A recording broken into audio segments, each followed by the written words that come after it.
LeBron James at Lakers kontra sa Brooklyn Nets para sa kanilang second preseason game. Nagbabalik nga pala si Ben Simmons at ang kampi dati ni LeBron na si Lonnie Walker IV. Laro na rin si Austin Reeves at tumira ng pakanakan ng tres. Tumirada pala ang buong team ng Lakers ng 23 points para sa napakataas na 38.5% sa laro. Ben Simmons sumuhook shot, kumukuha pa ng foul. First quarter, nag-init kagad si D'Angelo Russell. Tumirada ng tatlong sunod-sunod na tres. Ala Brownlee. LeBron James, magandang defensive block ang ginawa. Tumirada pala si LeBron James ng 10 points, 5 assists, 1 assist at 1 block para sa 3 out of 8 shooting. Tumira pa ng tres.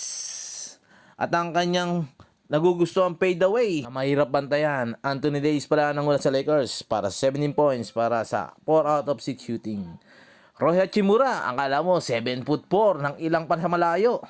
Alley-oop play ni LeBron at Hachimura kumonekta. At nagtapos nga pala ang isang assist ni LeBron sa halftime.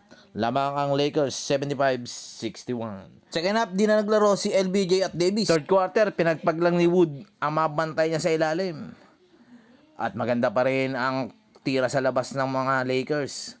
Ngunit unti-unti pa rin hinabol ng Brooklyn ng kalamangan. Hanggang makatabla sila, 82 all. Ngunit maganda pa rin ang tirada ng Lakers sa labas. Reeves, Prince, at nakisali na rin si Vincent sa tres. Ngunit dikit pa rin ang laban kahit papano ng Brooklyn Nets. Isang malupit na windmill ang ginawa ni Lewis upang manatian lamang sa Lakers. Dying seconds. Nakascore pa ng Lakers ng 2 points para 3 lamang nila. Hindi na nakatayang Brooklyn hanggang sa matapos ang oras.